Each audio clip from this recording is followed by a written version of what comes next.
Can you share more light? Do you have a personal experience with religion, Christianity around this area? Is there any personal experience yourself, your village, Yeah, your church? I come from Chibok local government of Borno State, which is predominantly Christians. Chibok is one town that from inception is predominantly Christian, and Islam only come later on, and now you find out that they are going.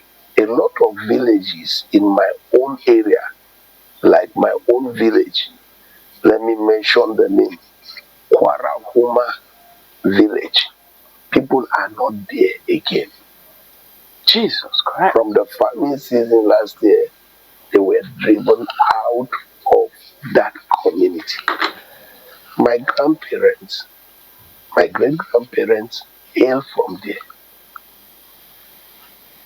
But today, where are the people? They are scattered because of insecurity. Good day, ladies and gentlemen, and welcome once again to Synergy Pathway TV, a place where we come to see Nigerians and talk about security.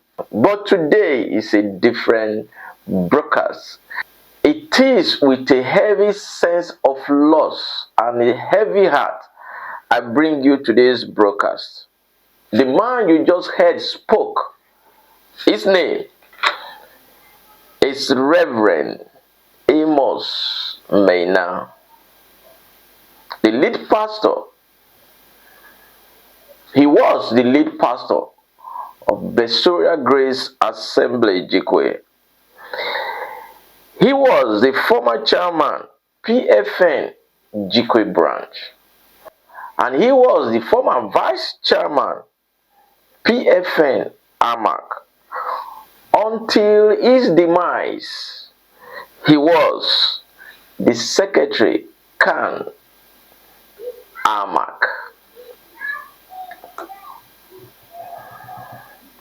Sometimes ago, he granted me an interview when we were trying to x-ray what the president of America was saying as regard Christian genocide in Nigeria, with his position in Nigeria as a former chairman PFN Jikwe branch, and also in the Christian community in Amak.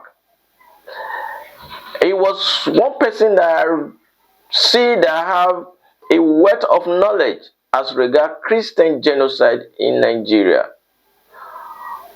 I never knew he was from Borno State as at the time he granted me this interview.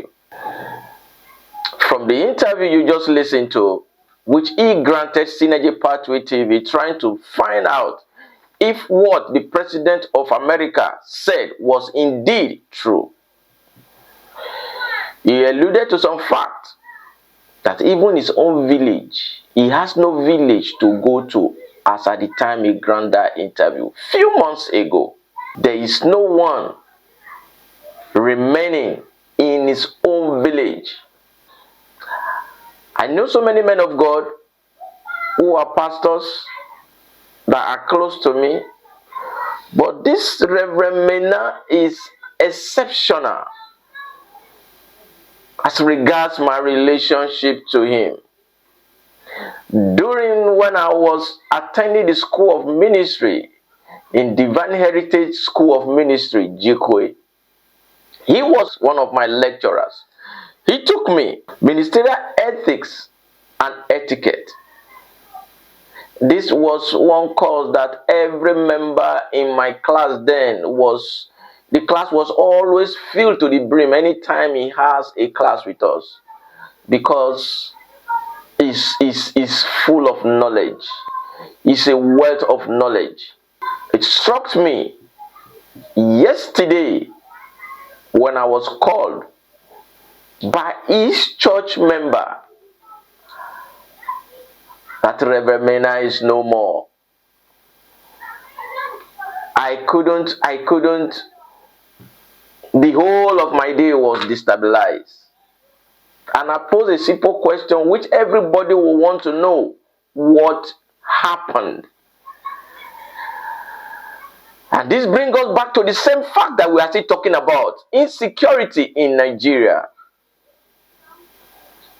The policeman found him dead in his car in Abacha Road, just close to Abuja here. He was found dead. According to the church member, talked to me about what actually happened after I placed a call to find out more details. I was told that he went to his own church. He told his wife that he was going to the church to go and pray in the night. And that was all. If he was abducted on the road, if he was adopted in the church, now that's remained a question begging for answers. This was about 4 days ago. Let's say 5 days now. But his left body was discovered in his own car with nothing taken. His phone were by his side until it was discovered yesterday and the police took possession of the body. This is a man of God that have sacrificed his entire life to the service of God. A honest man of God, a truthful man of God.